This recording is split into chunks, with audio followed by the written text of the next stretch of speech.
এবারে তাই ইসলামিক নেতা কেমন দেখুন, ও আমার হিন্দু ভাইরা, ও আমার খ্রিস্টান ভাইরা, যত সৃষ্টি রয়েছেন সকলকে জোড়হাত করে বলবো, বহু মনীষীর জীবনী পড়েছেন, রামায়ণ পড়েছেন, বহু নবেল নাটক পড়েছেন, বড় বড় কাব্যদের ইতিহাস পড়েছেন, একবার আমার ইসলামিক গভর্নরদের ইতিহাস পড়ুন। ওরে নবীর কথা বাদ দিলাম, নবীর যে কোনো একটা গোলামের ইতিহাস পড়ুন। ওরে গোলামের যদি ইতিহাসকে ফলো করতে পারেন, সেই রাস্তায় আপনাকে স্বর্গে পৌঁছিয়ে দিবে, বুঝলেন? উনাদের মতো নজির কোথাও পাবেন না। ইসলামিক নেতা কেমন দেখুন, কোনো বডিগার্ড নেই, কিচ্ছু নেই, সিম্পল সাধারণভাবে পৌঁছে গেছে। গ্রামবাসী বুঝতেই পারে নাই, সবাই মিলে বলছে চল গভর্নর হাউসে দেখি কোথায় আমাদের নেতা রয়েছে। গভর্নর হাউসে এসে দেখলো একটা বয়স্ক মানুষ লাঠি ধরে চুপ করে দাঁড়িয়ে আছে। এরা বলছে আসসালামু আলাইকুম। ওয়ালাইকুম আসসালাম। মান আনতা ওয়া মা আনতা, কে আপনি, কোথা থেকে এসেছেন? বলে আমি হলাম তোমাদের আমিরাল মুমিনিন উমারে ফারুক, তোমরা যে নেতার আবদার করেছিলে, তাই আমাকে তোমাদের গভর্নর হাউসে নেতা করে পাঠিয়েছে।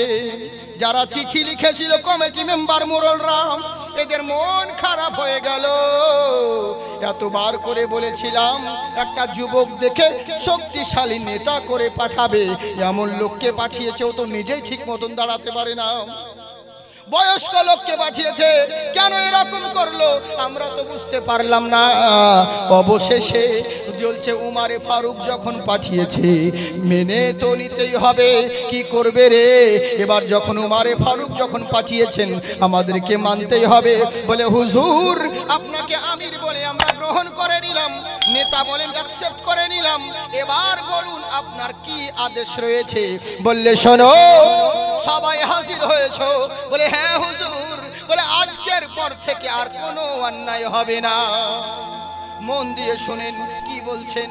এতদিন যা করার করেছো, আমি যতক্ষণ আছি আমার দেশে থাকাকালীন কেউ অন্যায় করবে না, অত্যাচার করবে না, জুলুম নির্যাতন করবে না, খুন খারাপি মারামারি লুটমাকার কিছু দেখতে চাই না। তোমরা কি করবে, এশার নামাজ পড়া হয়ে গেলে সবাই নিজের নিজের বাড়ির দিকে রওনা হবে। রাত্রেবেলায় বাড়ির বাইরে কেউ বের হবে না। ফজরের আজান দিবে তখন বাড়ি থেকে বের হবে।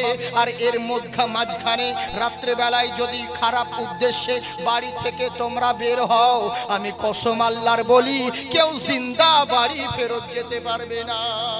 যারা চোর ডাকাত ছিল মুচকি মুচকি হাসতে লাগলো। দেখো বয়স্ক মানুষ আবার বড় বড় ভাষণ দিচ্ছে, ও কি করবো, ওকে ধাক্কা মারলে তো পড়ে যাবে। আবার বলছে রাত্রিবেলায় কেউ বাড়ির বাইরে বেরোবি না, তোমরা কেউ জিন্দা বাড়ি ফেরত যে, মানে অবহেলা করছিল।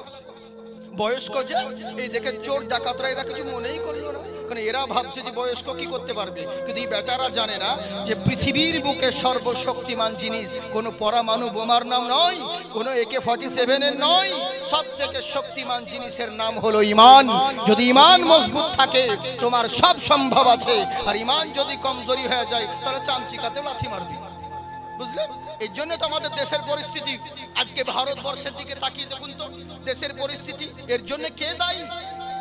এর জন্য কোনো বিজেপি নেতাকে দোষ দিলে হবে না, কোনো মোদিকে দোষ দিলে হবে না। আজকে দেশের পরিস্থিতির জন্য দায়ী কেবলমাত্র আমরা মোল্লারা। কেন বলুন তো? আমরাই দায়ী। বাস্তব কথা বলছি, সমাজের বাস্তব চিত্র আপনাদেরকে বলছি।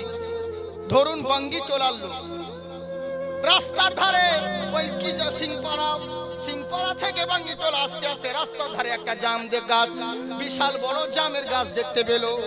কয়েকটা বয়স্ক মানুষ চিন্তা করলো, আল্লাহ এখানে যদি কাউকে পেতাম একবার জাম গাছে উঠে আমাদের জন্য জাম পেড়ে দিত, সেও খেত, আমরাও সবাই মিলে ভাগ করে খেতাম। এই যুক্তি করছি। হঠাৎ করে একজন ইমাম সাহেব মানুষ টুপি মাথায় দিয়ে দাঁড়িয়ে রেখে বলছে, আমি হলাম মসজিদের ইমামতি অনেকদিন করেছি, আমি যোগ্য মানুষ, গাদ্দারি করি না, বেঈমানি করব না, ওয়াদা খেলাফ করব না, আমাকে তোমরা গাছে উঠাও, আমি তোমাদের জন্য জাম পেড়ে এনে দিব, আমিও খাবো, তোমরা সবাই মিলে খাবে। সাইড থেকে একজন ফতোয়া দিয়ে দিল মৌলবীর গাছে উঠা জায়েজ নয়, বুঝলেন? সাইড থেকে ফতোয়া চলে এলো, মৌলবী কেন গাছে উঠবে, ও তো জায়েজ নয়। একটা হুমড়া চুমড়া ব্যক্তি এসে বলছে আমাকে উঠাও, আমি আগের মেম্বার ছিলাম, আমি সমাজের সেবা করেছিলাম, আমাকে উঠাও। তবে তাই নাকি? বললে হ্যাঁ। ওকে যখন সবাই মিলে গাছে উঠিয়ে দিল, এবার বসে আছে জাম পড়বে বলে, কিন্তু জাম পড়া